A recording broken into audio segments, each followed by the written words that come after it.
What's going on, everybody, and welcome back to the channel. Today, I figured we'd do our first official review for EA Sports PGA Tour. At the time of this recording, I have about 40 to 45 hours put into the game, so I've had enough time to kind of formulate my own opinions, as well as kind of come up with some pros and cons of things that I like and dislike in the game to hopefully help you guys decide if you want to play it.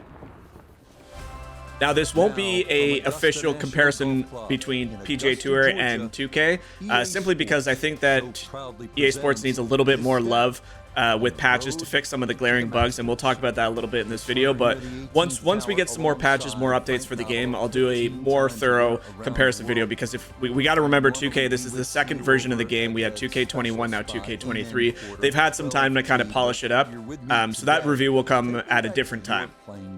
Okay, so starting with some pros, the first thing that I noticed right away in this game was the broadcast and commentators. Now, that's something that I need to point out as something that I was very happy with, because in 2K, that was one thing that was a little bit noticeable, and I know this is not a comparison video, but just to put it in a perspective, 2K kind of had a lot of those really silly one-liners, some quirky jokes, some things that didn't really make sense for the time of play, that unfortunately, with the frequency of how much you heard them, I unfortunately had to turn off the commentary a lot of the time just because it did annoy me. Whereas in EA Sports, so far, again, that could change down the road, the broadcast and commentators have been really good. I mean, they're very insightful. There's a lot of, comments that relate to the exact moment that you're in with your player, especially in career mode. There's a lot of insight, a lot of details about the shot you're about to hit, about the hole you're on, things like that that don't really feel out of place and kind of just add to the overall experience.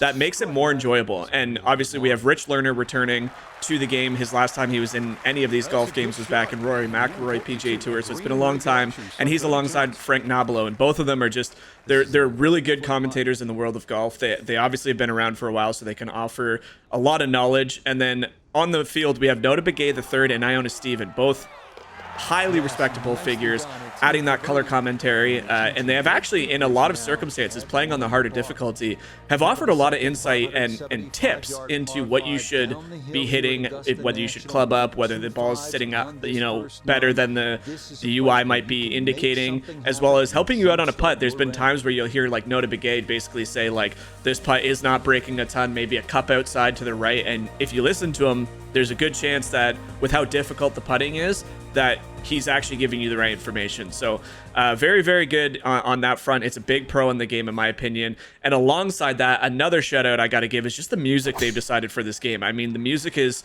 awesome. The main menu music it's bubbly, it's fun, it kind of gets you energetic. And then when you're in the career mode, you get to see all the music that they have licensed in the game. So you have the Augusta music when you're walking down Magnolia Lane.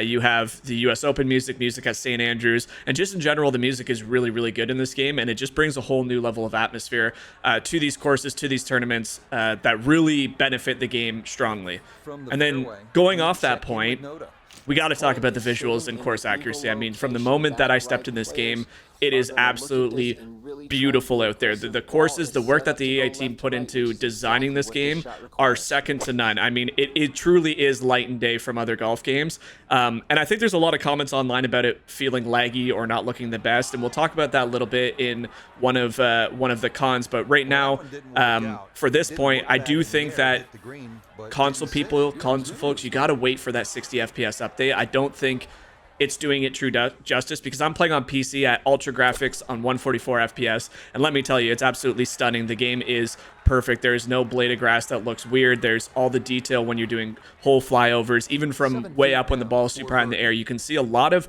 attention to detail really far into the view. Like, there are some where way off in the distance it kind of looks like it's painted on, so it's not the best, but all in all, the visuals and course accuracy that this game brings are absolutely immaculate. And I mean, you have 30 courses at launch to look at. That's probably the highest at launch of any golf video game, which is absolutely incredible. They've already announced that there's going to be more added closer to, I believe they said, the players, so should be a lot more added, and it's just really beautiful. And they've used absolute amazing state-of-the-art technology. They had helicopter drone footage, they had laser precision for course dynamics. They went to all these courses, they tested them, they rolled balls down the slope to see the difference in speed. Obviously, if you're playing at St. Andrews, it's going to roll a lot faster than if you're playing at like a wetlands course or the Harbor Town golf links. So the dynamics are really good in the game. But I feel like half the player base, if not more than the half of player base on console, are dealing with that 30 FPS issue. So we'll talk about that a little bit more when we get to cons. But right now, the level of detail is just incredible. Now, the next point I wanted to highlight on is the career mode. There's been a lot of both positive and negative feedback when it comes to the career mode. But for me, I'm very impressed. It feels like a true progression system. It feels like a true... just a good playthrough experience from, you know, you can start on the Corn Ferry Tour, you can start as an amateur and work your way up to the PGA Tour. And I just think the presentation, the branding, and the commentary that they have in the game is immaculate. It's like like I said earlier, the tournament intros for all the majors, the Players, Augusta, for the Masters. You got the US Open, you got all these beautiful courses that have all these amazing presentations, amazing branding. The commentary is very good. It gives you a lot of really cool things that we touched on before, and it's just relevant and accurate. I think that's the best thing about the career mode is, you know, they have all the information about your last 3 tournaments and what you're riding on today. They give you all the information about if you're riding that cut line or if you need to improve, or it's like, here's a time for you to attack and really drop a score to get into contention, and all these things. It's just really, really good. And then on top of that, you have all the hundreds of challenges and gear to unlock through the challenge system. There's a lot of really hard ones out there. There's some things that have taken me,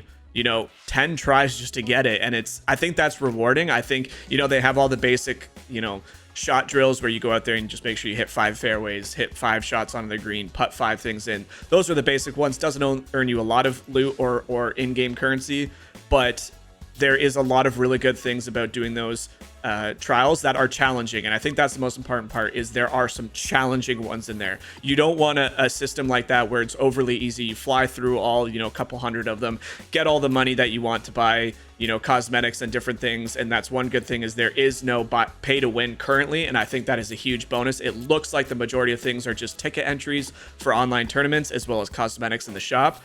But the training and the hundreds of challenges you can do feels like there's more than just progressing through week to week for tournaments. And I really do mean getting better, because we've seen myself on our PGA career where we've played really good one week, go to a harder course, and just get absolutely wrecked. So I think it is rewarding. I think there is a level of challenge there that will keep you engaged. And just like I said, the presentation, the broad branding that they've put into all these tournaments is really appealing. And I think the career mode, along with the skill tree that they've added, so this is the first time in a PGA Tour game, EA PGA Tour game, where you're seeing this RPG element of a skill tree where you're playing to unlock points that you're putting into what part of your game you want. So it's obviously broken down by driving, power, accuracy, around the greens, putting, etc. And it's your chance to build the character that you want, and I think that's really cool. Speaking of all these things that you can unlock, I will say another positive is the store, and I've highlighted at the fact that there doesn't seem to be any pay to win. You can't really pay to buy a Stealth 2 driver that adds plus, 10 to driving that the old games used to do. For the most part, 99% of the store is ticket entries to play in tournaments online, or cosmetics. So your gear cosmetics, your bag cosmetics, your player cosmetics, all that sort of stuff, without being any pay to win. Now, there is a section that I haven't really dove into, which is the boosts on all your clubs, which there is a boost system in the game. You can buy player, like actual PGA Tour setup, so you can buy like Dustin Johnson's power and apply it to your longer clubs. I still don't think that's pay to win, because it doesn't really change the progression system. You still, you'll put that in, it doesn't seem like a drastic change. It might allow you to put a few points in different spots, but it's not like buying one of those just instantly gives like a plus 10 to your overall rating. It kind of only enhances one club in your bag or a couple clubs in your bag. So that's really good. There's a great variety in there. It seems like the store changes every couple days or every day. There's new stuff being featured. I will say that for the most part, it is rather expensive in the shop. To buy a single shirt is something like 5,000 to 6,000 coins. Now, you do earn coins very, very easily in the game by completing those challenges, or by playing in their daily, weekly, or seasonal tournaments online. You seem to earn quite a bit. It's basically rewards you based on how much or where you place in a percentile. So if you finish in the top like 1 to 3%, you get more than it say if you finish in the top 20%. So great variety in there. Yeah, you can pay with in-game currency, which is the coins, or you can get the point system that they have, which is real money currencies translated into points. But again, so far, no real pay to win, which is really nice. They honored their word. Now, there's a lot of pros. I just talked about a lot of things. We're going to quickly dive into a bit of the cons so we can tie this video up with just, why pros are good, why some cons are good, and vice versa. So the first thing that, I think a lot of people have touched on comments, on videos, on Twitter, is just the fact that there's not a ton of online options. There's not a lot of game modes. There's only a few hand-selected tournaments that you can play in for their online. There's not a lot there. The private matches lack some game modes and customization. Like you don't have the option of view your buddy's shot. You kind of just go into a match and you all have to hit simultaneously. There seems to be a lack of things that for their online options that obviously 2K has excelled at. And I think people automatically attribute that to being bad. I do think it's a missed point that they have, but who knows if they plan on adding more in the future. It just does seem like the online options are very lackluster, and they're more geared towards the single player experience with the career mode. Now, the thing that bothers me the most about this game, and it's not a shocker, is just the amount of bugs that this game has. And I know that bugs are inevitable. I work in the QA department in real life. I understand that changing one tiny little thing about one line of code in the game can open a can of worms and introduce a whole bunch of new things. But I think it bothers me that we're paying $80 to $100 depending on what version you buy. Me in Canada, games are at $89.99 Canadian now, which is expensive for a AAA game, and they're being delivered with a crap ton of very obvious bugs that make it a little annoying to play. And I think that's just something that this game also fell into, was there's a lot of really weird bugs in the game that they've thankfully already addressed. There's a lot with putting, the putting beads on the grid kind of flow the other way when the putt's going the opposite. There seems to be a lot of weird animation glitches. It just seems like it's not polished the way it should be for a AAA game waiting this long to deliver on a new golf game. And I think that's just a little disappointing. And again, it's not maybe specifically to this game, but just AAA games in general. And I know gamers are always entitled, but when you go into a game and the first thing you notice is a bug, it's like, did they even bother going into their own game to check for these things? So I'm hoping they've announced a handful of patches. At the time of this recording, we haven't really gotten too much. But I'm hoping that we start to see some of these very obvious bugs fixes, because I think it will enhance the gameplay and go a long way for some of the concerns that players have. But that's just my opinion on AAA games in general, and this one unfortunately kind of follows suit. Now, to kind of coincide with that con, if you will, is the fact that it is an EA game, and I know that might sound a little bit harsh, but EA is known for pumping out games quickly for money and not really focusing on polishing the game. We've seen it with all sorts of titles. They bought the F1 series from Codemasters, and unfortunately, that game saw a ton of bugs that they didn't even bother fixing. Now they're jumping onto F1 23. You see that with their other sports titles like Madden and NHL. It just seems like EA has a really bad reputation, and that is something that is translated into the community, is that they're just very frightful that EA is kind of, with all the bugs, have kind of just shot themselves in the foot again, and we're going to experience the same type of treatment on this game that we've waited so long for as other EA titles. Now, one thing I will bounce off that could be considered a pro is I have seen all the dev vlogs. I have watched all the videos about how the team created this game. I have read all of their posts. I am hopeful that the team they have put in place is actually dedicated to making a very good golf game, because that's the way it seems. It seems like they are very highly energetic, very passionate golf fans. So I'm hoping, because I can't see this game pumping out a new title every year. It might be like 2K, where if they enhance the engine or they do something that warrants a new game in a couple of years, they might do that. But for the most part, I see them just kind of developing off this and adding new things, adding new features. So I'm hopeful that the team at EA they've put into place will be a good one, but there's always that back of mind thing that it is an EA title, and that can be considered negative just because we've experienced the harsh reality of other EA titles. So something to keep in mind. It's not, again, 2K also has their faults, but EA seems to have this negative persona around them, and I hope it doesn't come back to bite this game. One of the last cons I just want to talk about is just the character models compared to the course visuals. We talked highly of, the precision they got with all the drone footage, all of the blades of grass, all the, dynamics of the rolling hills and how slow fairways are and everything like that, and the courses are beautiful, it almost feels like the character models are a little wonky and not the best. And I don't know if that's just the animation style they chose, but it just seems a little weird. Now, I will quickly touch before we dive into this point that a lot of people are saying it looks crapped compared to 2K, and in terms of animation for the character swing. Now, I got to disagree wholeheartedly with that. I think 2K is polished in that it's fluid, but I don't think the animations in 2K are that realistic for every shot, and it almost feels robotic, whereas in EA, again, albeit not perfect by any stretch of the imagination, it offers a little bit more realism, and I think it does have to do with that slow tempo, and that's a very big negative thing in the community is people are raging on the fact that it's a very slow game, and 2K is mildly, like, way ahead of the game because of how fluid it is, but I don't think that's a negative thing. I think you just got to get used to the tempo, because the animations of the golf swing, and they've had customized it for every PGA Pro in the game. You can choose your own in your career between 3 options. I think it's actually pretty fluid, but when you put that on the character models that they have, something doesn't add up with them. And especially, you know, the fact that the animations when you zoom in after a shot on the face, they just seem weird and off-putting a little bit. Now, I must admit, some of the player models are better than other. I do think DJ looks like Dustin Johnson, who is obviously on the live, but he's contractually obligated to be in the game. I think his visuals look good, but his animations are weird, whereas I think Scotty Scheffler looks weird, but his animations are good. So some look better than others, but a lot just look, like I said, weird and awkward.